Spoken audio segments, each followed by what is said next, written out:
Everybody, thanks as always for tuning in to PDubs Arcade Loft, where we always appreciate it when you come and hang out upstairs with us. As always, I'm your host, Patrick, and I got another fantastic interview lined up for you here this evening. That's right.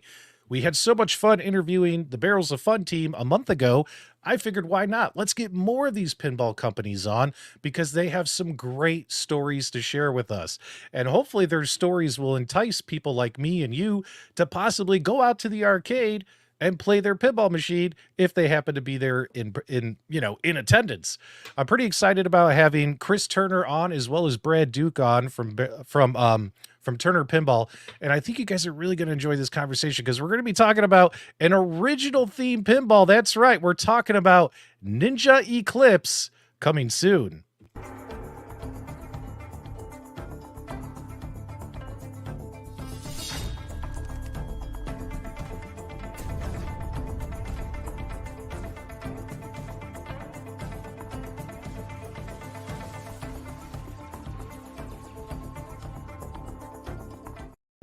You know, I had everything set up nice, and I had the volume on that clip a little too low. I meant to really blare that music because that is some incredible music when you hear it, which that video's on their channel. Guys, do me a favor. Welcome Chris Turner and Brad Duke to PDubs Arcade Loft. I told them how amazing of an audience I have. Don't let me down, guys. How you guys doing? Welcome to the show. Patrick, thank you so much. Doing great. Really appreciate the opportunity to be here. Yeah, thanks. We're super excited. Now, Brad Duke has a nice story. I just found a little bit about his resume, and let's start with Brad, and then we'll get to Chris, because Chris, you're pretty much the big star tonight, right? But when it comes to Brad, I just found out something. You've been working in pinball for a while, and you've actually worked on a machine that I'm actually kind of interested in right now. Do you mind sharing that? Like your past experience? What do you do for Turner Pinball? And what have you done before in the past where people may have heard your name before? Yeah, for sure. So for Turner Pinball, I did the playfield design of Ninja Eclipse, did the whole art package. Didn't do the animation, but did the 2D assets for Ninja Eclipse. Did the rules as well with some help. But people might know the Looney Tunes pinball machine. I also did the art package for that for Spooky. Yeah, and that got me excited when you told me about that because I think that's a beautiful art package. And good job, man, because I've been thinking about getting that machine. Oh, thank you so much. Yeah, get it and tell them it was because of the art. There you go. Whatchamacallit? And of course, once we start showing you guys, if you guys haven't heard of Ninja Eclipse Pinball, once we start showing you the artwork package for this pinball machine, now I see it. Now I see like the artistic signature. Does that make sense, Brad? Like now I get it. Yeah.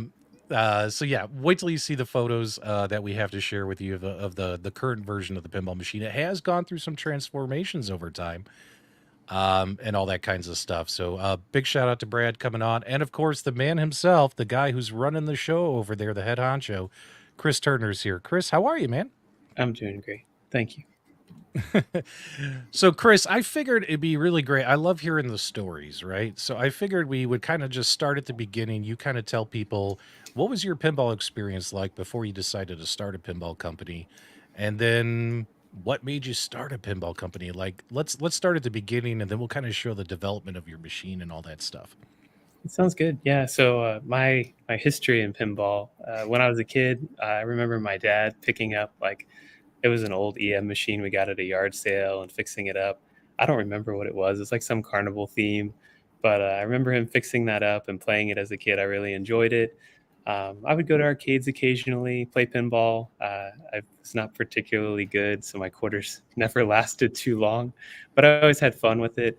And then my career, I have been a software developer. I started my career in software development with Lockheed Martin. I worked there for about 12 years doing software development. And then in 2012, I started my own software company. And so I've been doing that for another 12 years since then. It's crazy. Um, Somewhere along the line in there, I got contracted to do work with another pinball company that some folks have probably heard of. It's called Deep Root Pinball. And Oh, people okay. that know the story to that know that it didn't end great. But To say the least. yeah. So anyway, my experience there, though, essentially, I had the opportunity to work on the pinball project there. And I remember when I first heard about it, honestly, I really didn't know that pinball machines were still a big thing. I was like, wow, they're still making those? And I was like, yeah, I'd love to work on that. It sounds super cool. And so I got involved in that and working on the pinball machines there. And obviously, things did not end well with that. But it was a great opportunity for me and my team Sure. to get to work on those and really just rekindle the love for pinball. Yeah. So I was excited to work on it and was really sad about the way things turned out there and wanted to try to continue that. My team and tons of other folks there had put a ton of time and effort into building a lot of things there.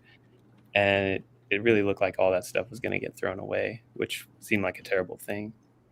And so Right. I I was kind of trying to figure out how we can maybe rescue some of that stuff and still have an opportunity to work on pinball. And Uh-huh. that was kind of the advent of Turner Pinball. And so I started trying to reach out to people that I had met there that were employees there that I had become friends with and just kind of gauge their interest level. And I found a few people that were like, oh man, we love doing it. We would love to continue it. And so the team kind of formed around people that were there that truly loved pinball and wanted to continue doing that. And so that's kind of how I met Brad. We have a mutual friend, Quinn. I had talked to Mm. Quinn, and Quinn is a great story developer. He works on rule sets and story. And so I was talking to Quinn about it, and he's like, I know this guy, Brad. He worked out in Utah, and like he's a great artist and super cool guy. You got to meet him. And so he introduced me to Brad, and we started talking. And then I got a message from LinkedIn from my mechanical engineer, Gabe, and he was like, "Hey, I hear you're gonna do something with pinball. Like, I really would love to work on that." And so we Oh, got Gabe nice. involved, and it's just the team grew around the people that truly loved pinball. So that And was you were that telling, was an interesting beginning, but yeah, and you were telling me now the team is up to around what, 12 to 14 people, something like that, working on this? yeah, we have a few full-time people and a lot of part-time people. Pinball's a complicated project. I mean, I've Yeah. told people in other interviews and things like it's one of the most multidisciplinary projects I've ever worked on. And I really don't know many other types of projects where you can combine software and hardware and art. And it's like you probably have to work for like the animatronics division of Disney or something to get some other field that's similar to pinball. I mean, you're creating theater along with engineering, along with art. It's just like everything all in one. So it's super cool. Interesting.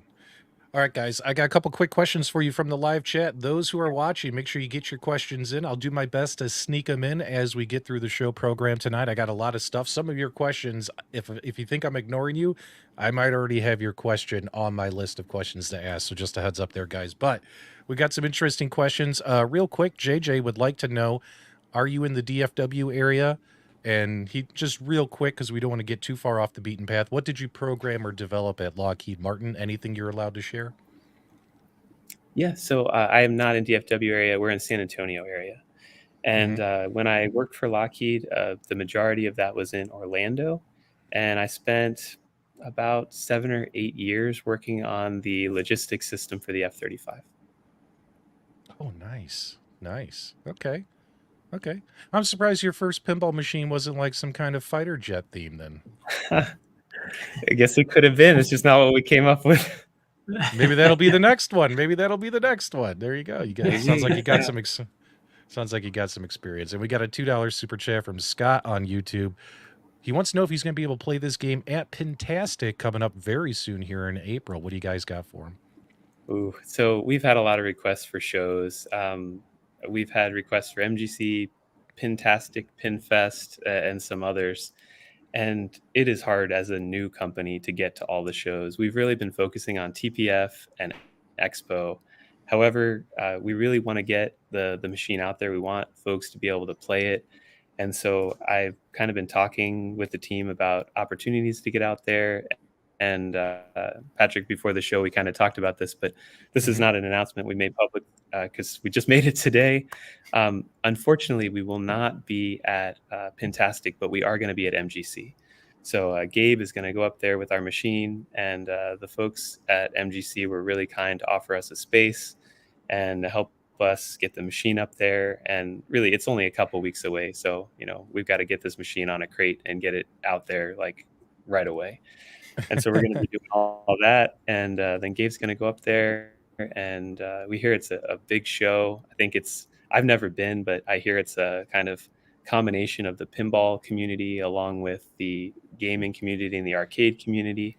And I really hope that there's overlap between maybe some folks that don't even own a pinball machine, but really love like gaming and see our machine, and they're into Japanese culture or anime, and maybe they're just like, whoa, this can be my first pinball machine. We can talk about our price point and stuff later, but I hope that we could be a great first machine for some folks like that. So no Pintastic this year, kind of just trying to pick and choose and be careful with our marketing budget, but we will be at MGC. Well, bad news for the Pintastic locals, but good news if you're heading up to the Midwest Gaming Classic in a couple of weeks, guys. If you're going to be going to that convention, Turner Pinball will be there, bringing Ninja Eclipse with him. And look for Gabe. Is Gabe a nice guy? Because he didn't make the show tonight. Nice. He's on my show. He's still doing engineering here at like 7 at night. He's still plugging away. Very cool. Very cool. Real quick, before we move on, how long have you been doing artwork from Davey here in our live chat? He loves the graphics that you've come up with. Oh man, it's been a while. I graduated from school in 2016, and I did freelance stuff for a long time, and then I guess just a few years until I got hired by Deeproot in late 2018, and that's when I got introduced to pinball. My exposure to pinball up until that point had been 3D Space Cadet. So like I was surprised that it was still a thing, and I actually was hired. Like originally it was like, oh yeah, we're doing pinball right now, but we might in the future do other projects, and I was like, oh sweet, sounds great. But since then, like really developed a love for pinball, and so like as far as like pinball artwork, I've been doing that since 2018. And it's been great. Like pinball is such an awesome thing to work on. Like Chris was saying, like it's so multidisciplinary. And as far as like artwork goes, it's like you have to do game design at the same time as you do artwork, which is super fun. I mean, it's really complicated and hard, but I mean, the the best things are, the hardest problems to solve, in my opinion. True. I mean, if it was easy, it wouldn't be fun, right? I mean, you guys, this machine has already been on an adventure so far. You guys brought it to Texas Pinball Festival last year as just a board, right? And now we're going to go through the whole story here as to the evolution of the machine, because I got to say, I'm pretty impressed with what the final design that just got shown off here. And is it the final design, or are you guys still making tweaks? So it's really close to the final. Like, we always learn a few things at the shows, and like, as we get ready to order all our parts, we have the opportunity to make, minute tweaks here and there. And there are a few things that we'll tweak, but for the majority, like the machine performed great, shot great, people love it. But it's always the opportunity to make little tiny tweaks. Yeah, I mean, I got to say, although I wasn't in attendance at Texas Pinball Festival, and if you were in attendance, let us know in the live chat. Would definitely love to share that feedback. From what I saw and just from what I heard from other people who provided coverage, many of the content creators, YouTubers, streamers, etc., who were in attendance, the vibe I got from a lot of them was that you guys had kind of stolen the show here in Texas. So that must be a good feeling then. Oh man, it's quite an honor, really. I mean, we were so pleased. You talk about the evolution of the game, and really it has come so far. And each show, starting with TPF last year, it's like we've been working so hard, and the hours that we end up working just before the show become very long, because we're like, it has to get done by the show. And fortunately, we've been able to pull it together. We've got a great team that's super committed to this, because everyone really loves what they're working on, and so they're willing to spend those long hours. But we went to TPF last year with like basically, I mean, barely past a whitewood prototype. I had put like so this is the one you're showing there. That's the one from Expo. The one from TPF. It's actually. I'm sorry. You're right. I grabbed the wrong video. Let me pull that up right here. It's right here, right? Let's see. That's the one. Yeah. Oh man. Yeah. So this was a year ago. This is what it was a year ago. This is like 5 days before the show or something. No joke. Yeah, it was wild. I'm telling you, like, one of the videos I showed that we were just trying to get the layout and the shots we wanted the shot geometry to work essentially. And so this is like probably like our second whitewood iteration.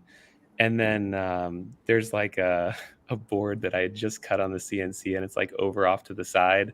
And I'm like, this is the one that's going to go to the show. So this one here, like barely before the show, that's not the one we took, because this is, we had made all cuts and we're moving things around and everything. But there it is. Okay.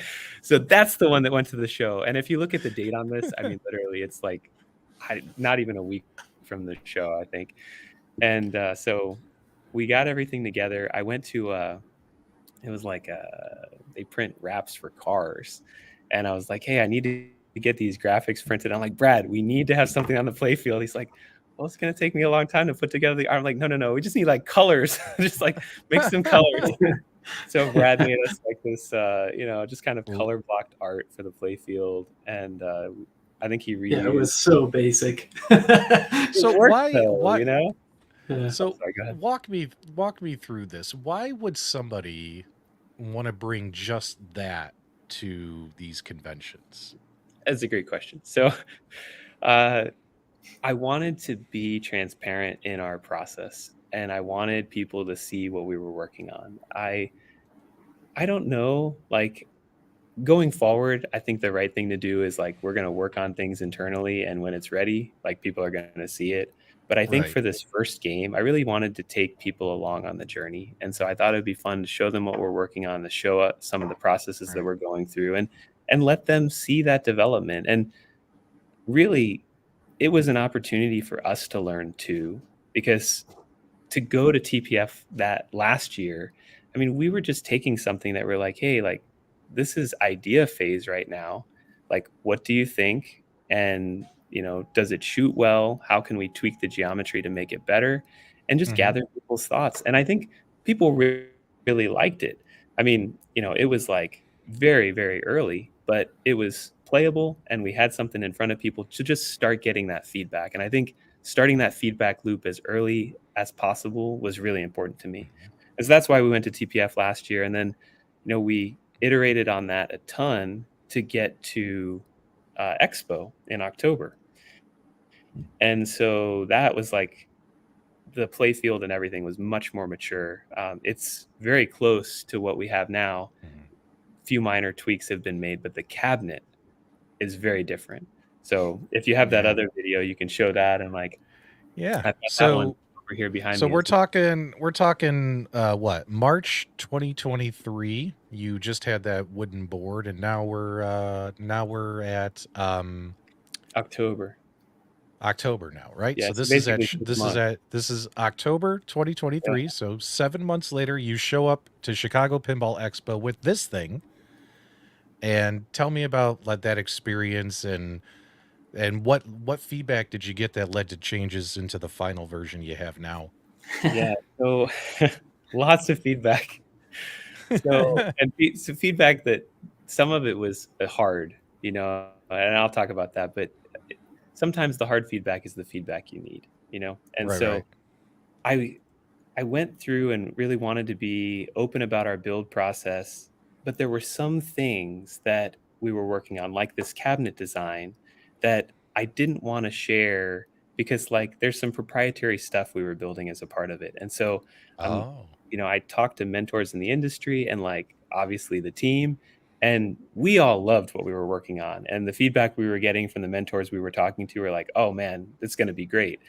And so we really ran with this, and we came up with this slim cabinet design. We thought it looked really sleek and cool and different and modern. And we've got an app that you can use to modify all the settings of your machine on the touch screen. You could still use the coin door interface, and even this machine had an interface that you could use just using the buttons of the machine. so you're saying the LCD screen here was touchscreen? That's on here? Or are you talking? It's not touch screen. So essentially, we have a mobile app that interfaces. Oh, with you're just talking about on your phone, just the That's mobile right. app But on your phone. you can Okay, I'm sorry. use the mobile app to do all the settings on your machine. And we also have a payment system where you can pay for games through the app. And Right. so we're like, Right. okay, well, I mean, potentially that could eliminate the need for the coin door. We can have this Right. cool slim cabinet. And so we had all these ideas internally that sounded like great ideas to us, right? And Right. we presented it in October, and people were like, what is that? And I was like, oh no. People, I heard a lot of like home pin. I heard a lot of like, is it Zizzle? Zizzle, yes. Zizzle. I had never even Zizzle. heard of that. So this is I have totally the my Zizzle. fault for not understanding the market. But essentially we learned that the cabinet is like this sacred thing that you do not mess with. And so It's supposed to be a nice fat girl cabinet, nice little cabinet, and this was a little too narrow, right? yeah, it was just too slim, and people they were not having it. And so we got a lot of feedback. Some people were kind and they came up and played the game, and they told us how much they loved the game and the art. And a few people really did like the cabinet, but I think the Right. majority said, we really like your game, but you need to get a real cabinet. And I was like, okay, we'll work on that. So we worked a ton between October and March again, back to TPF this year. And we tried to listen and take all the feedback that we got and make exactly what people were asking for. And so the requests we got, like there was a bunch of stuff. We went with 2 cabinets to Expo. One was configured with it was 2 buttons on each side. One was on the left side, it was like a left flipper, and then the secondary button was like the upper diverter. And then on the right side, it was like right flipper and right upper flipper. And then the second machine was configured different. It had like a staged flipper button. And so we were kind of testing that out. I went back and forth with Brad, and we kind of talked about like what people might want. I think, Brad, you were in favor of the 2 buttons at the time, right? Yeah, I think my personal preference is still the 2 button, but overwhelmingly everyone was like, oh, we just want the stage flipper. Yeah. So, it's like internally we had these ideas, and then, the customer said, hey, no, we want this other thing. And we're like, okay. So the flipper buttons have changed. We have that glass frame there. And if you see like the little white strips on the edge there of the black glass frame, those are Yeah. lights, and those lights shine down onto the play field. And that whole glass frame is removable, and all the lights and everything come off with it. We have like this special like connectorless Oh, nice. contact system. People loved that. It was super slick, and they I think they shared the vision in that sliding the glass out is like just not a fun part of pinball. And so I think people really like that. There's polycarbonate in that frame there. It was to reduce weight. Polycarbonate is super strong. I mean, they bulletproof glass is like polycarbonate.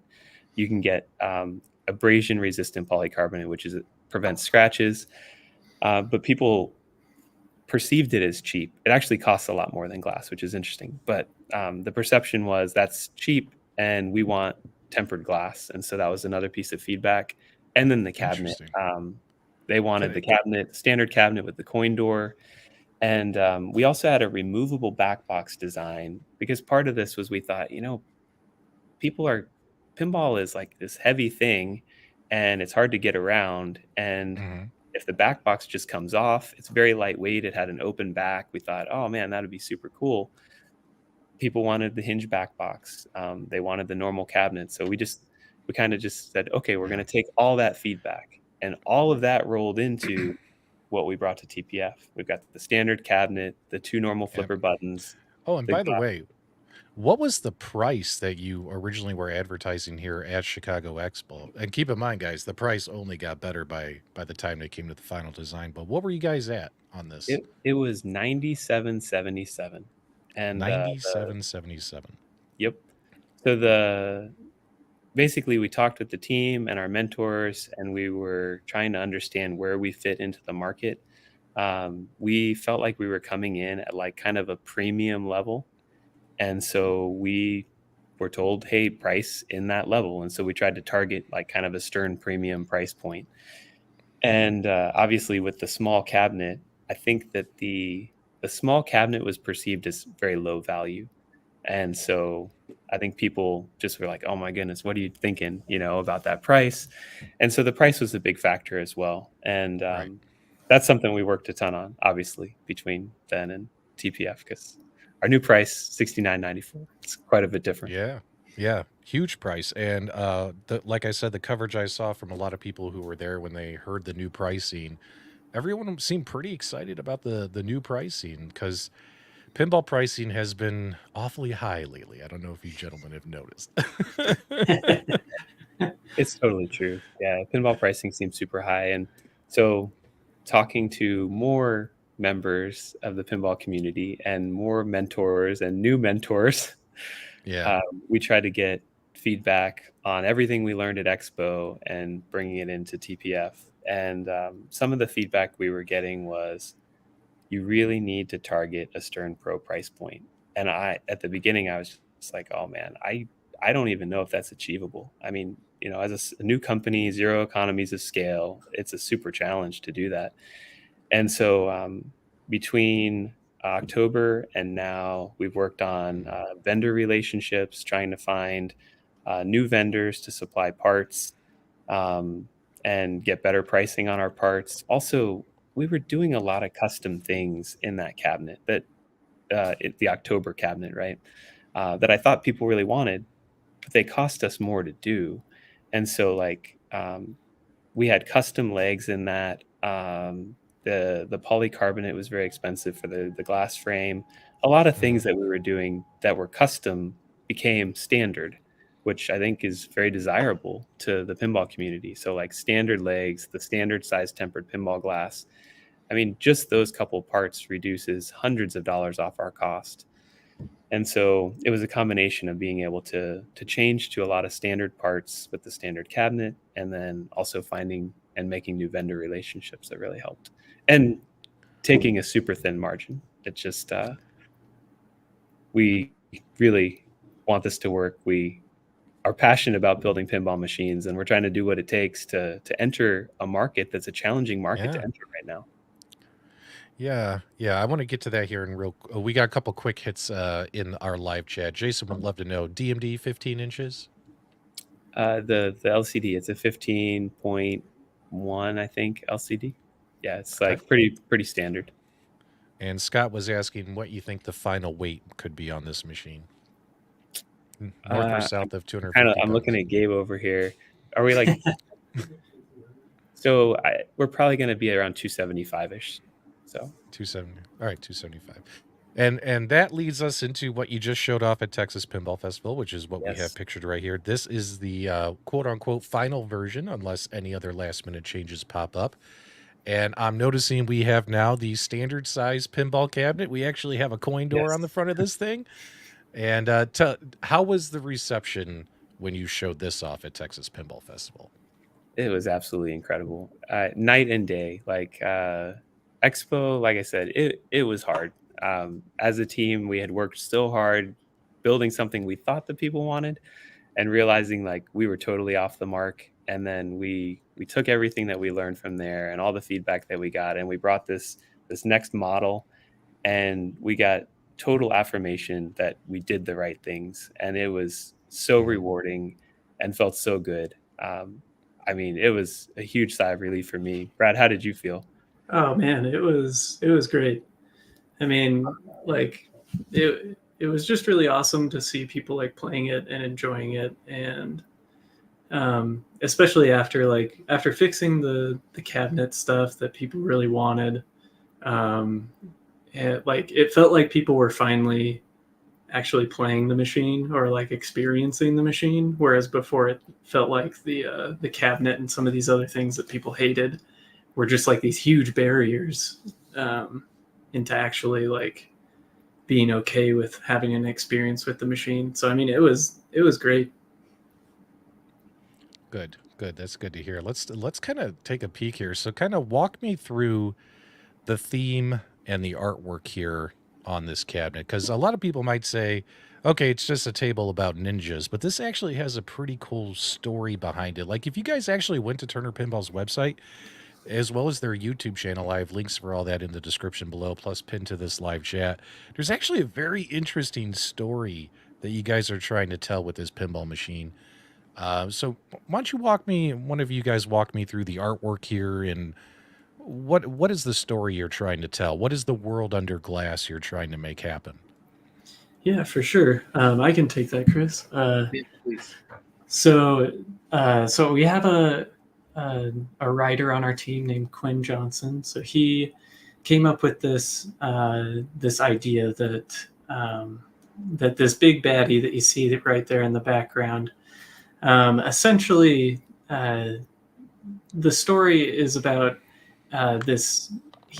This guy is the leader of Japan at the time, like the ultimate military leader, and he finds this evil possessed, this demonic sword that when he draws it, this really evil demon basically comes from this other dimension, and it takes over his body and starts to tear open this rift, and all of these monsters come in from another dimension to basically just to consume Japan and the world, right? So as the ninjas basically are in charge of, they were in charge of like keeping this sword secret in order for this not to happen.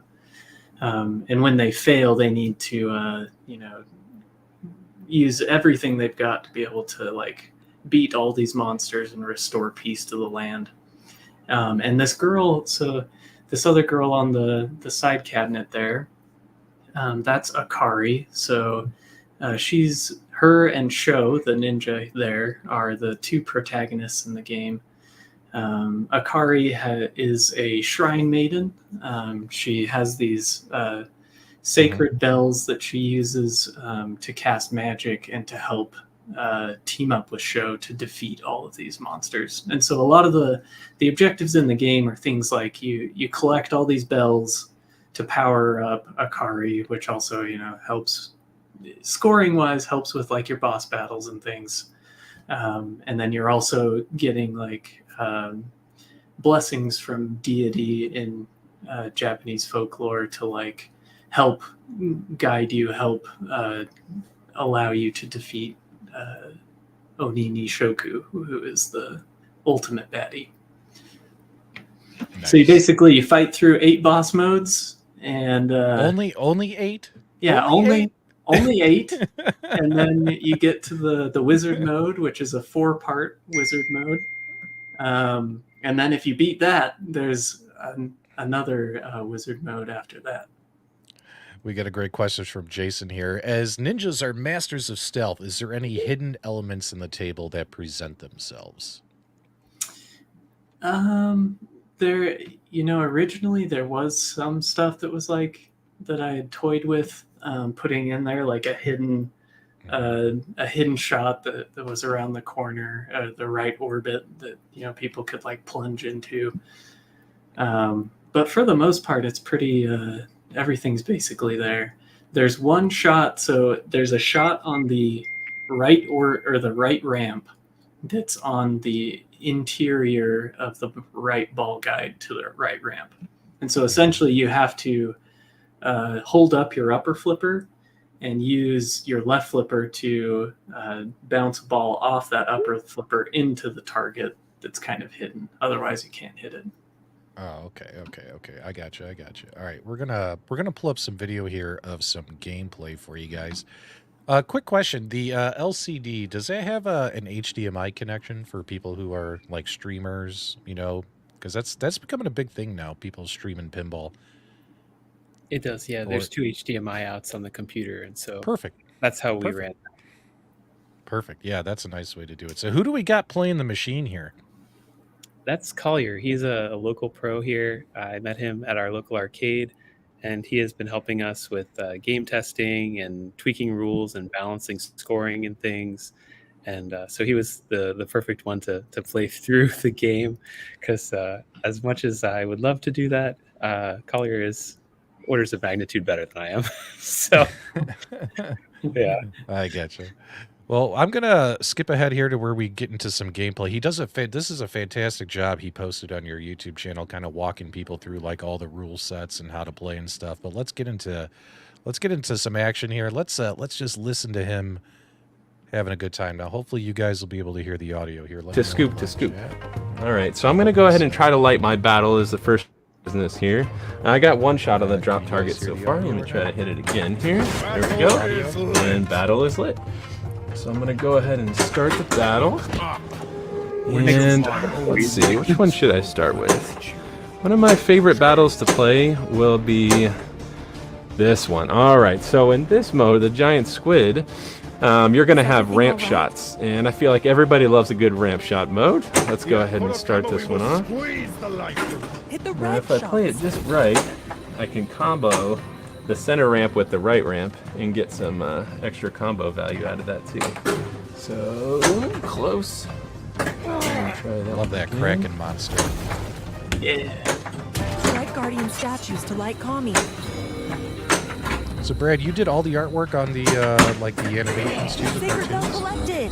So I didn't do the stream animations. would be I collected a bell. One of my buddies We haven't talked about this much yet, but collecting the bells comes from the spinners. He did the There we animation. go, it's a good combo. So I gave him all the 2B files. Collecting our mode Like shots here. for this octopus, this one had a ton of layers on it. Like all the water layers, all the tentacles were cut up to kind of allow him to move around. All right, so in this game, you're going to go ahead and have your battles, Yeah, nice and smooth animations you'll see that the on battle the, is flashing right on now. the, Now, your battle the can carry URLs. over between balls, so don't be discouraged if you lose the ball. You can go ahead and continue Love it on the the next music. ball. There is one battle that's flip-based, little- and that one, once you lose flips, is when you're out of the Levels battle. here. Sounds a little bit different, I like it when but you in make most some of the other mistake during the battles, you're going to stream. get a It's actually chance to kinda funny continue it watching me between like stick balls. shuffle. All right, so I'm going to go ahead and keep going on this mode and try to Until he's finish it kinda off. holding back And some I've got my curse words. infiltration No, I'm just skill kidding. shot again. So let me go ahead and get another shot at this one. Nope. But I did get a battle shot, so that's nice. Just a few more to finish this mode off. So as you can see, my sword ramp is lit for a battle shot. And not quite. There we go. Nice little save Let there. me try to get up to the top. Now what you just saw me do, and I'll explain here in a second. is get a Nice little danger. save there, No, yeah. just kidding. What you saw me do is when you hold the flipper down in this game and shoot in orbit, you're actually going to get a All right. diverter that'll... All right, just wanted to show off a little bit of gameplay there for you guys so you guys could see it. And you'll notice the real machine is sitting right behind Chris now. Look at that. You know, if you turned a chroma key on right now, you would just be a floating head. Because you just, I know, you're just I blend. realized that after I put this on. I was like, I should have done that. We were taking the video earlier, and so we needed the green screen up. Yeah. Can you guys hear me now? It seems like when I started playing that audio, it kind of took out my audio on the stream. Can you guys hear me okay? What about now? Let me know in the live chat. Brad, Chris, can you hear me okay? Yeah, I can hear you. It was a little tough to hear you during the video, but Yeah, Yeah, video is sorry pretty about loud. that. It's all good now. Oh, well, I wanted people to, pinball's got to be loud. It's got to be loud. And I forgot to turn the volume down. But we're going to just say pinball's supposed to be loud. All right, good stuff, good stuff. So the production run on this thing is going to be 100 units. Can you explain to people why that is, and if people wanted to pre-order this, or if they were waiting for a distributor to get one to, let's just say, maybe one of their local pinball arcades that might purchase this and put it in their row? When can they expect delivery? All that kinds of stuff.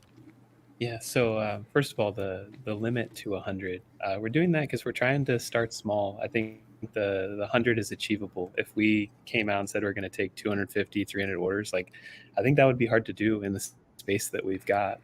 And so we want to set realistic goals. I think that there's a lot to be learned as we get into manufacturing, and I want to make sure that we do that in a calculated fashion. And so I think 100 units is the right target for that. I think that we can build and deliver those in a reasonable amount of time here. In terms of timeframes for delivery, we're telling people that we're going to start delivering in the fall. We'll be ordering parts here shortly, and then some of those parts there's probably 3 to 4 month lead time on. We get those in, we start building, and then start shipping units. And so I'm thinking, close to Expo timeframe is when we would be starting to ship. And then in terms of making a purchase, the turnerpinball.com/games, they can go there. There's a buy now button. They would go to a Stripe page where they make $1,000 deposit. And in the terms, there's been a lot in pinball where companies have taken money and not delivered. And also people have given money to a company and they have to wait years to get a product. And so one of the things that's the Stripe terms, but our terms are on our page. Oh, I clicked on the wrong button again. Oh, no worries. Go ahead. So essentially, to be fair to people and to make sure that we're accountable, what we're doing is our deposits are refundable deposits if we are not able to deliver you a machine within 12 months. That's way beyond the window that we expect to deliver. But I don't want people to have to wait forever for a game. I don't think it's fair. I mean, pinball takes a while, but it shouldn't tie up someone's money for over a year. It just doesn't make sense to me. And Okay. I know there are big companies that are delivering regularly that are still having that happen. But that's part of the reason why we also want to do the 100 units, because again, we know that's achievable. I can do it on a reasonable time frame. I'm not going to tie people's money up for a long time. And so I kind of set these guidelines out for our sales because I think it's fair, and I think it helps mitigate risk for our customers. There are other things going on right now with other pinball companies where people have payments in full or deposits out there, and they're seeing if they can get a refund, and everyone's non-refundable deposits. Well, I mean, that makes sense if I don't think people should just whimsically place a deposit and change their mind, right? But if the pinball company isn't able to fulfill their end of the bargain, that's a whole different thing.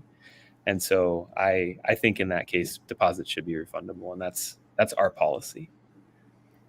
That's good to hear, man. I like hearing that. If you don't meet your 12-month delivery time, refunds can be given. So that's pretty cool, man. That's pretty cool. Let's take a look here at some of the features of the cabinet. You guys want to highlight for me what we got going on here that people should be excited about, and how does this compare to the cost of competitor machines? Are you getting equivalent for 7,000 as you would with competitors? What do you guys think? So I think that you're getting a ton more with us. And I've been hearing from our customers that they think that this is one of the best values in pinball right now. I personally believe that, and we intentionally priced it that way. So the features that we kept that were unique to us, we have that removable glass frame. I Mhm. think that's a real differentiator for us. I mean, that glass with the lights, people will pay hundreds of dollars to install like aftermarket lights, and the feedback that I've heard on them is not super great. It's like a retrofit. It's kind of a pain when they're getting their Mhm. play field, if they have to move their play field in and out or anything like that. Ours, it's like it's totally integrated. It's a seamless design. It just works. It makes the use and maintenance of the pinball machine better in so many ways. And so that's a Mhm. differentiator for us. We're including that standard. Um, Also, we essentially tried to target like LE level features in our game. And so obviously we're a limited run. We're limiting this to 100 units. Everything's going to be badged and numbered. You're going to get a certificate of authenticity just like you would with another limited edition model. We've got color powder coat. You generally don't see that in anything but like limited or collector's edition machines. We've got the Mhm. interior art blades, the premium sound package, and we're including this 36-page illustrated comic book. So Brad kind of started to talk a little bit about the story. That story is documented in this whole comic, and it's incredible. So Quinn Mm. wrote the story. We had an illustrator, Catherine, who did all the illustrations for that because Brad was working on the art for the machine. They did an incredible job. It's a beautiful comic book. I think people will love that. It's something special that they'll get with our machine, and that was important to us because we didn't talk about the unlicensed theme too much yet, but this obviously is an unlicensed theme, and being able to tell that story and kind of pull people into that story was really an important part of this. We didn't just, slap some Mhm. art on a cabinet and be like, oh, it's a ninja game. There's just so much more to it. And so we wanted to share that with people through that. So if you kind of just look at prices across the board on pinball, I mean, essentially the Stern Pro model is holding the lowest price point at $7,000, and they're Right. delivering a good product. I mean, the arcade operators that we talk to almost exclusively use Stern because they're familiar with them and they say they're the most reliable. And I know people have different opinions on that, but the facts are that arcade operators are running Sterns predominantly, and Mhm. so I think that they're really the price leader in that part of the market, and there's nothing really within about $1,000 of that from other manufacturers. Now, the exception to that is Barry O's Barbecue Challenge, which came out. Their low end model is priced at about a Stern Pro. I think it's 69.95, which is part of the reason why we are 69.94 because I was like, That we dollar, picked Chris, the are you lowest sure? price. You wanted to be the lowest price, that's why you did it? It was I wanted to be the best value, and so if okay. you look even that barbecue challenge game, if you look at that, that is their lowest level offering. They have a limited version, also limited to 100 Okay. units. It has some lighting incorporated. It has a color powder coat. It has the art blades and things. That model they're charging like I think it's 84.95, approximately Mhm. $8,500. That's $1,500 more than where we're at, and that's probably one of the closest competitors in terms of price. So I think we achieved the goal that we wanted. We set out to come in as close to a Stern Pro price as we could, and we achieved that. We came in a few dollars under it, and we did that not by delivering the minimum, but delivering a super high quality product with limited features. And again, it's because we really want to be successful in this market. We love pinball. We love building pinball machines. We want to make this our career. And the only way we can do that is if we come in strong, we have a great product at a great price, and it gets our system out there. And then from there, we can grow. I mean, we want to prove that this system is super reliable. Yeah. I want to get into arcades all around so people can play it. Yeah. And then, from there we can make baby steps forward and kind of grow. So JT asked a fantastic question here in the live chat. What happens once all 100 are sold? Are you guys going to be done with this title, or are you guys going to do future editions of this title or future versions of this title? What's the long-term intent once you get through all 100 sales? Yeah, so the initial thing after the 100 sales, I mean, we will start working on the next project. So I don't want to eliminate the opportunity for us to build more Ninja Eclipse in the future, but you will not see another limited edition Ninja Eclipse from Turner Pinball. Essentially, if we release another edition, there will be different features. And I talk to customers, purchasers of the units we're selling, and I said, hey, this is my plan. What can I do to honor your purchase as one of the early adopters of our limited edition? And they basically said, don't have all the same features. Like, if you're going to powder coat it, don't use the same color powder coating. Don't badge and number them. No certificate of authenticity. So essentially, you're getting probably like the premium model equivalent, but not a limited edition equivalent. And so I have no plans for another release right now, but I don't want to eliminate that as an option. I mean, I'm sure. This is Brad's game, and like I bet he would love to have tons of these out there, right? And so it would be sad if we get these 100 units out there and everyone's like just loving the game. I mean, could we do another run in a couple years if there's super demand for it? Like, I don't want to turn down that opportunity. So that's kind of where we're at with that. Or you could move forward with the fighter jet, like I suggested. There you go. That's right. So we didn't talk too much about like how this theme came together, but it was. Oh yeah. Tell me. So right now, guys, they have a this is kind of like a preview of the story behind the game. If you guys want to kind of share a little bit more about that, how it all came together. Yeah, so these that you're showing, this is essentially like art from the comic transformed into a movie. And so we just did like a quick intro. It's not the whole comic, it's just pieces of it, just enough to get the core elements of the story. Right. But when we first all kind of got together and said, hey, we're going to do this pinball thing, we just brainstormed about things that we would enjoy putting together. And everyone loved ninjas. Brad, you should tell some about your history as an English teacher in Japan and like your knowledge of Japanese culture and how that tied into the game. I think people would love that. But I mean, ninjas is a theme that we all thought would be super fun to develop, and we were passionate about building it. And that was the advent of the ninja theme. But Brad, talk a little bit about your history and your tie to Japanese culture.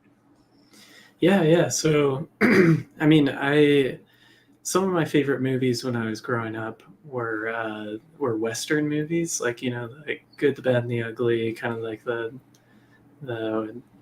Blondie tales, and then like when I got into college, I learned that a lot of those were based on like, or some of those were based on like older Japanese movies, and I started watching these old samurai movies.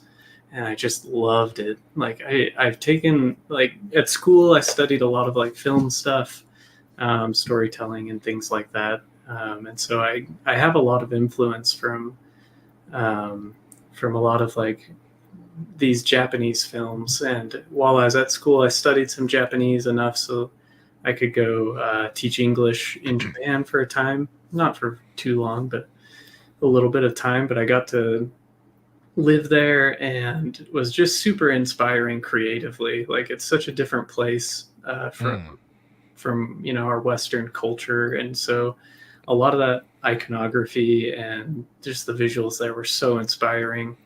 And so I've had a lot of research that I've done over the years, and then for this, like it's just great to get on a project like this and be able to really like do a lot more research. Like I mean, I got my stack of books over here. So, I mean, I've got like my books on samurai armor and nice. Like this one I got in Japan when I went to like an armor exhibit. But just got like a lot of like, got some comics, Lone Wolf and Cub, Kira, Barefoot Again.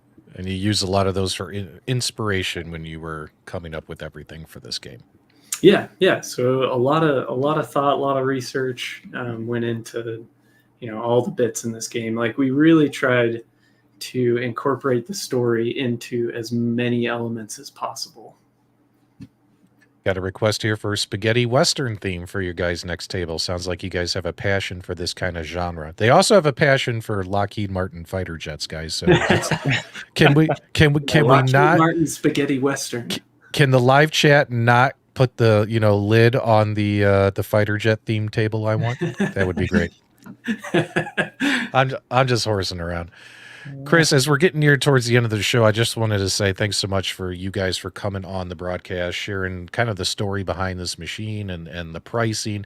I love the adventure that this machine has gone on, which is why I invited you on the broadcast. Like over the last year, we've seen this go from a piece of wood to what we're seeing right here, available for order now, guys.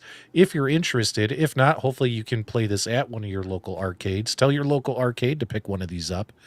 That way, they spend the big money and you just spend a few bucks to play it, right? That's right.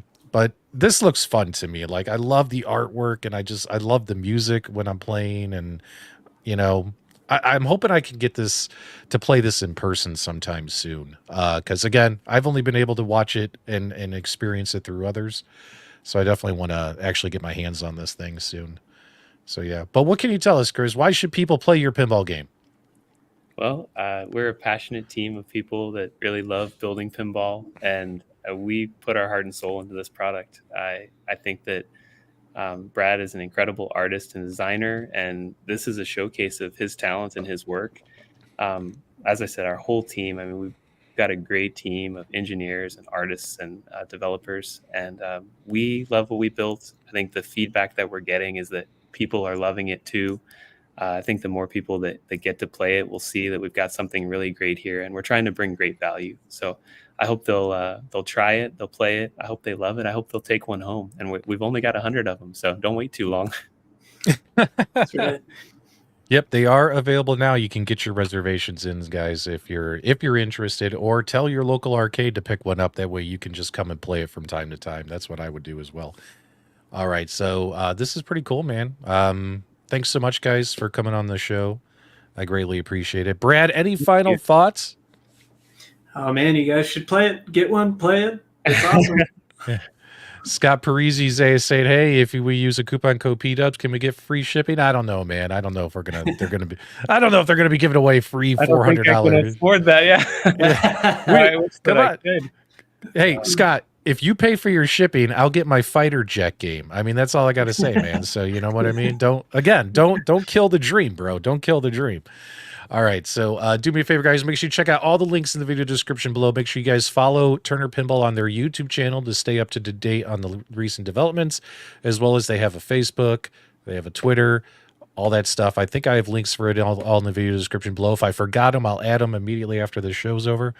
Give us a thumbs up on the way out if you enjoyed this interview. And Chris and Brad, again, thanks so much for coming on the show and letting me learn a little bit more about this pinball machine. All right. Yeah, thanks for having us. All right. We will talk to you guys real soon. You guys have a great night and keep on playing your pinball, man.